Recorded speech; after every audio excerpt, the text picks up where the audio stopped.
Hello, everybody. This is Persuasion by Jane Austen, Chapter 18. It was the beginning of February, and Anne, having been a month in Bath, was growing very eager for news from Uppercross and Lyme. She wanted to hear much more than Mary communicated. It was 3 weeks since she had heard it all. She only knew that Henrietta was at home again, and that Louisa, though considered to be recovering fast, was still at Lyme, and she was thinking of them all very intently one evening, when a thicker letter than usual from Mary was delivered to her, and, to quicken the pleasure and surprise, with Admiral and Mrs. Croft's compliments. The Crofts must be in Bath, a circumstance to interest her. They were people whom her heart turned to, very naturally. "What is this?" cried Sir Walter. "The Crofts arrived in Bath? The Crofts who rent Kellynch? What have they brought you?" "Oh, a letter from Uppercross Cottage, sir." "Oh, those letters are convenient passports. They secure an introduction. I should have visited Admiral Croft, however, at any rate. I know what is due to my tenant." Anne could listen no longer. She couldn't even have told how the poor Admiral's complexion escaped. Her letter engrossed her. It had begun several days back. "My dear Anne, I make no apology for my silence, because I know how little people think of letters in such a place as Bath. You must be a great deal too happy to care for Uppercross, which, as you well know, affords little to write about. We had a very dull Christmas. Mr. and Mrs. Musgrove had not had one dinner party all the holidays. I do not reckon the Hayters as anybody. The holidays, however, are over at last. I believe no children ever had such long ones. I'm sure I had not. The house was cleared yesterday, except for the little Harvilles. But you'll be surprised to hear that they have never gone home. Mrs. Harville must be an odd mother to put with them so long. I don't understand it. They are not at all nice children, in my opinion. But Mrs. Musgrove seems to like them quite as well, if not better, than her grandchildren. What dreadful weather we've had! It may not be felt in Bath with your nice pavements, but in the country it's of some consequence. I've not had a creature call on me since the second week in January, except Charles Hayter, who has been calling much oftener than was welcome.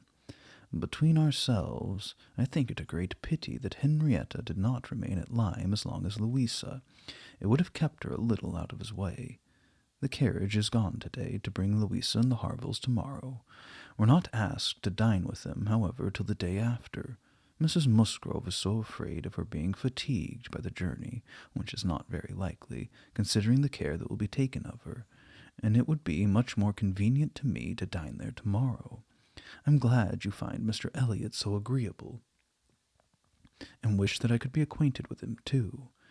But I have my usual luck. I'm always out of the way when anything desirable is going on, always the last of my family to be noticed. What an immense time Mrs. Clay has been staying with Elizabeth. Does she ever mean to go away? But perhaps if she were to leave the room vacant, we might not be invited. Let me know what you think of this. I do not expect my children to be asked, you know.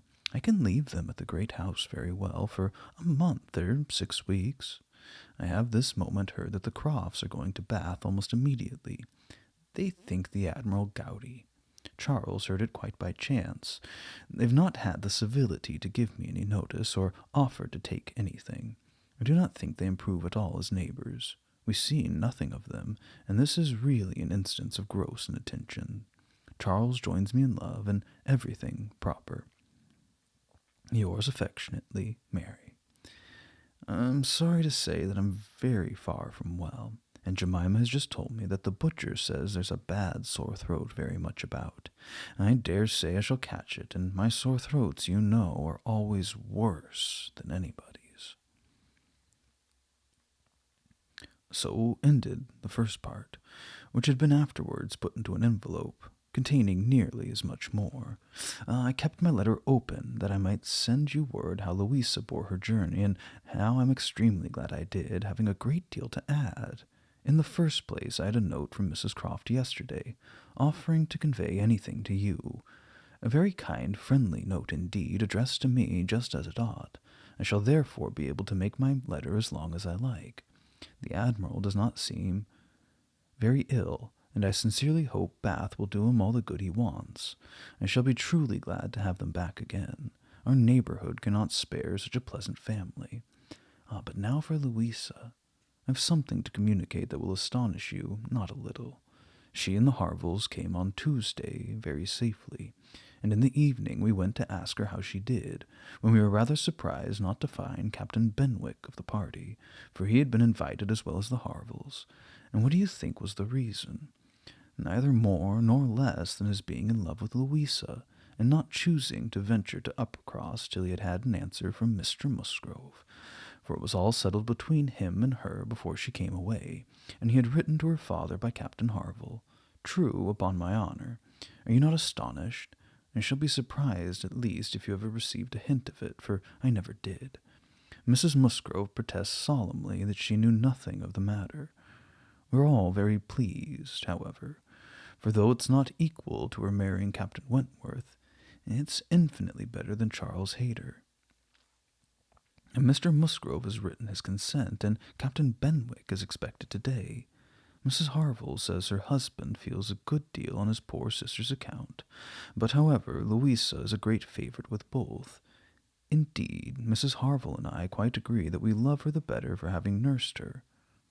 Charles wonders what Captain Wentworth will say, but if you could remember, I never thought him attached to Louisa. I never could see anything in it. And this is the end, you see, of Captain Benwick's being supposed to be an admirer of yours. How Charles could take such a thing into his head was always incomprehensible to me. I hope we'll be more agreeable now. Certainly not a great match for Louisa Musgrove, but a million times better than marrying among the Hayters. Mary need not have feared her sister's being in any degree prepared for the news. She had never in her life been more astonished. Captain Benwick and Louisa Musgrove! It was almost too wonderful for belief, and it was the greatest effort that she could remain in the room, preserve an air of calmness, and answer the common questions of the moment. Happily for her, and there were not many, Sir Walter wanted to know whether the Crofts travelled with 4 horses, and whether they were likely to be situated in such a part of Bath that might suit Miss Elliot and himself to visit in, but had little curiosity beyond. "How is Mary?" said Elizabeth, and without waiting for an answer, "and pray what brings the Crofts to Bath?" "They come on the Admiral's account. He is thought to be gouty." "Gout and decrepitude," said Sir Walter. "Poor old gentleman." "Have they any acquaintance here?" asked Elizabeth. "I do not know, but I can hardly suppose that. At Admiral Croft's time of life, and in his profession, he should not have many acquaintance in such a place as this. I suspect," said Sir Walter coolly, "that Admiral Croft will be best known in Bath as the renter of Kellynch Hall. Elizabeth, may we venture to present him and his wife in Laura Place?" "Oh, no, I think not. Situated as we are with Lady Dalrymple, cousins, we ought to be very careful not to embarrass her with acquaintance she might not approve. If we were not related, it would not signify, but as cousins, she would feel scrupulous as to any proposal of ours. We had better leave the Crofts to find their own level. There are several odd-looking men walking about here who, I am told, are sailors. The Crofts will associate with them." This was Sir Walter and Elizabeth's share of interest in the letter. When Mrs. Clay had paid her tribute of more decent attention in an inquiry after Mrs. Charles Musgrove and her fine little boys, Anne was at liberty. In her own room she tried to comprehend it. Well might Charles wonder how Captain Wentworth would feel. Perhaps he had quitted the field and had given Louisa up, had ceased to love, had found he did not love her. She could not endure the idea of treachery or levity or anything akin to ill usage between him and his friend. She could not endure that such a friendship as theirs should be severed unfairly. Captain Benwick and Louisa Musgrove, the high-spirited, joyous, talking Louisa Musgrove, and the dejected, thinking, feeling, reading Captain Benwick, seemed each of them everything that would not suit the other, their minds most dissimilar. Where could have been the attraction? The answer soon presented itself.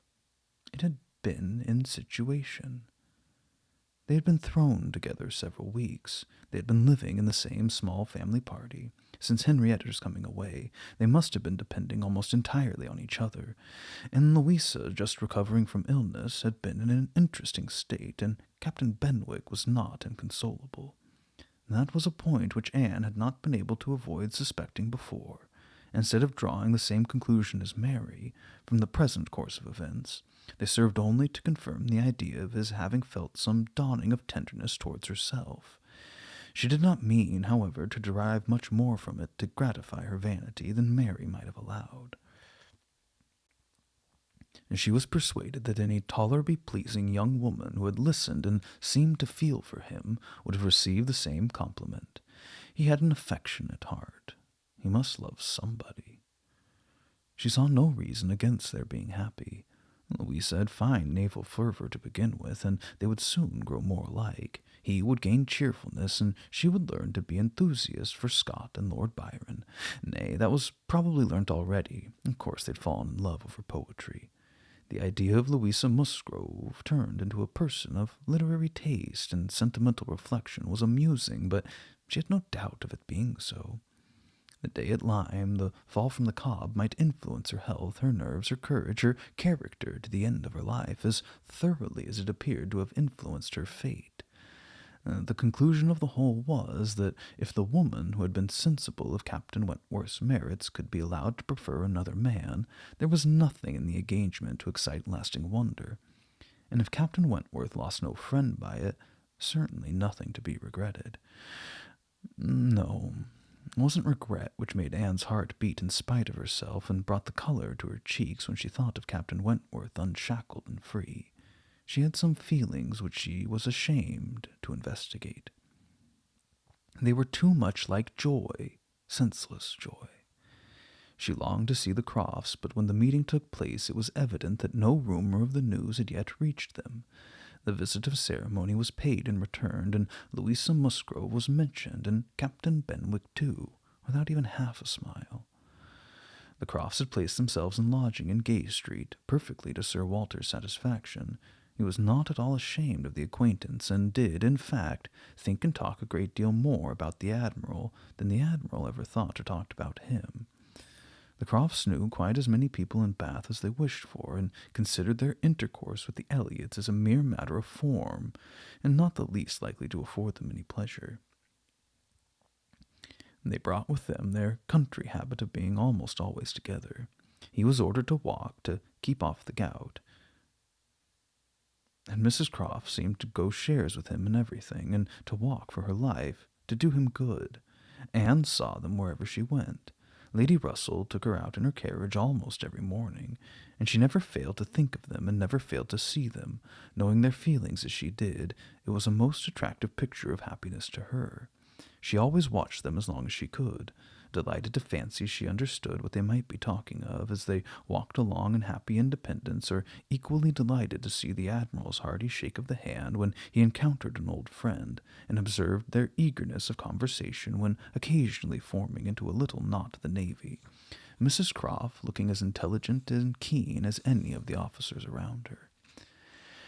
Anne was too much engaged with Lady Russell to be often walking herself, but it so happened that one morning, about a week or 10 days after the Crofts' arrival, it suited her best to leave her friend or her friend's carriage in the lower part of the town and return alone to Camden Place, and in walking up Milsom Street she had the good fortune to meet with the Admiral. He was standing by himself at a print-shop window, and his hands behind him in earnest contemplation of some print, and she not only might have passed him unseen, but was obliged to touch as well as address him before she could catch his notice. When he did perceive and acknowledge her, however, it was done with all his usual frankness and good humor. "Ha! Is it you? Thank you, thank you. This is treating me like a friend. Here I am, you see, staring at a picture. I could never get by the shop without stopping. But what a thing here is, by way of a boat. Do look at it. Do you ever see the like? What queer fellows your fine painters must be, to think that anybody would venture their lives in such a shapeless old cockleshell as that. And yet, here are two gentlemen, stuck up and mightily at their ease, and looking about them at the rocks and mountains, as if they were not to be upset the next moment, which they certainly must be. I wonder where the boat was built, laughing heartily. I would not venture over a horse pond in it. Well, turning away. Now, where are you bound? Can I go anywhere for you or with you? Oh, can I be of any use? None, I thank you, unless you will give me the pleasure of your company. A little way our road lies together. I'm going home. That I will with all my heart.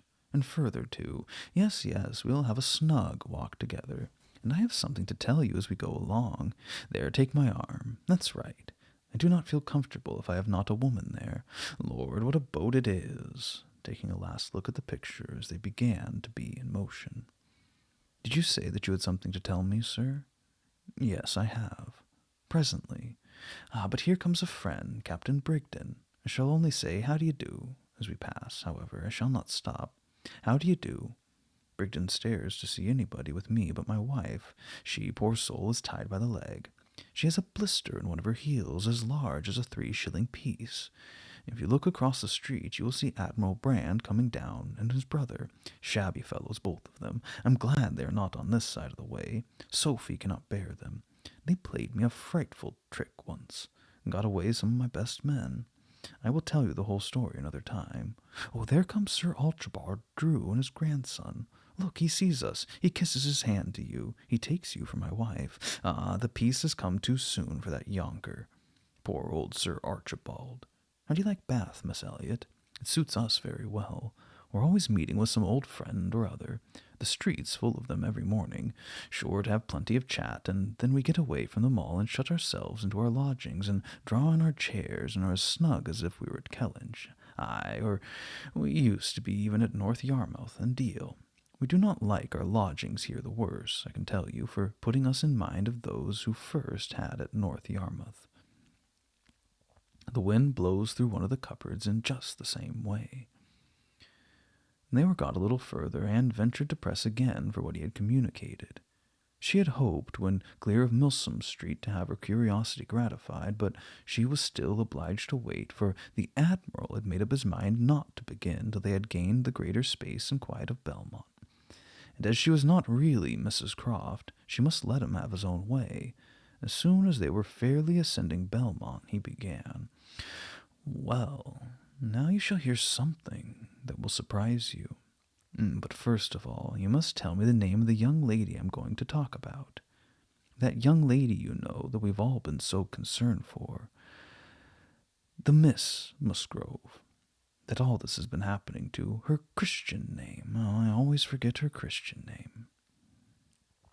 Anne had been ashamed to appear to comprehend so soon as she really did, but now she could safely suggest the name of Louisa. Aye, Miss Louisa Musgrove, that's the name. I wish young ladies had not such a number of fine Christian names. I should never be out, if they were all Sophies or something of the sort. Well, this Miss Louisa, we all thought, you know, was to marry Frederick. He was courting her week after week. The only wonder was what they could be waiting for, till the business at Lyme came. Then indeed it was clear enough that they must wait till their brain was set to right, but even then there was something odd in their way of going on. Instead of staying at Lyme, he went off to Plymouth. Then he went off to see Edward. When we came back to Minehead, he was gone down to Edward's, and there he has been ever since. We've seen nothing of him since November. Even Sophie couldn't understand it. But now the matter's taken the strangest turn of all. For this young lady, the same Miss Musgrove, instead of being to marry Frederick, is to marry James Benwick. Oh, you know James Benwick. A little. I am little acquainted with Captain Benwick. Well, she's to marry him. Nay, most likely they are married already, for I do not know what they should wait for. I thought Captain Benwick a very pleasing young man, said Anne, and I understand that he bears an excellent character.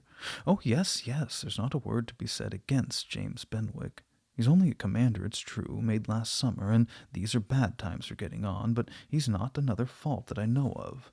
An excellent, good-hearted fellow, I assure you, a very active, zealous officer, too, which is more than you would think for, perhaps, for that soft sort of manner does not do him justice. Indeed, you're mistaken there, sir.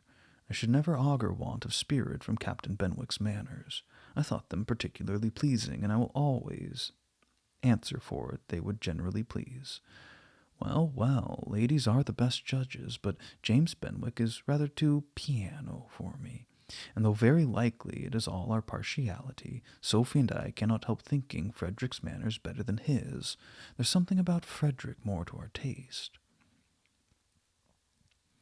Anne was caught. She had only meant to oppose the too common idea of spirit and gentleness being incompatible with each other, not at all to represent Captain Benwick's manners as the very best that could possibly be, and after a little hesitation she was beginning to say, I was not entering into any comparison of the two friends. But the Admiral interrupted her with, and the thing is certainly true. It's not mere bit of gossip. We have it from Frederick himself. His sister had a letter from him yesterday in which he tells us of it, and he had just had it in a letter from Harville, written upon the spot from Uppercross. I fancy they're all at Uppercross. This was an opportunity which Anne could not resist. She said, therefore, I hope, Admiral, I hope there's nothing in the style of Captain Wentworth's letter to make you and Mrs. Croft particularly uneasy. It did certainly seem last autumn as if there were an attachment between him and Louisa Musgrove, but I hope it may be understood to have worn out on each side equally and without violence. I hope his letter does not breathe the spirit of an ill-used man. Not at all, not at all. There's not an oath or a murmur from beginning to end. Anne looked down to hide her smile. No, no, Frederick's not a man to whine and complain. He's too much spirit for that. If the girl likes another man better, it's very fit she should have him. Well, certainly, but what I mean is I hope there's nothing in Captain Wentworth's manner of writing to make you suppose he thinks himself ill-used by his friend, which might appear, you know, without its being absolutely said. I should be very sorry that such a friendship as has subsisted between him and Captain Benwick should be destroyed, or even wounded, by a circumstance of this sort. Yes, yes, I understand you. But there's nothing at all of that nature in the letter. He does not give the least fling at Benwick, and does not so much as say, I wonder at it. I have a reason of my own for wondering at it. No, you would not guess from his way of writing that he had ever thought of this Miss—what's-her-name— for himself. He very handsomely hopes that they will be happy together, and there's nothing very unforgiving in that, I think. Anne did not receive the perfect conviction which the Admiral meant to convey, but would have been useless to press the inquiry further. She therefore satisfied herself with commonplace remarks or quiet attention, and the Admiral had it all his own way. Poor Frederick, said he at last. Now he must begin all over again with somebody else. I think we must get him to Bath. Sophie must write and beg him to come to Bath. Here are pretty girls enough, I'm sure. It would be of no use to go to Uppercross again, for that other Miss Musgrove, I find, is bespoke by her cousin, the young parson. Do not you think, Miss Elliot, we'd better try to get him to Bath?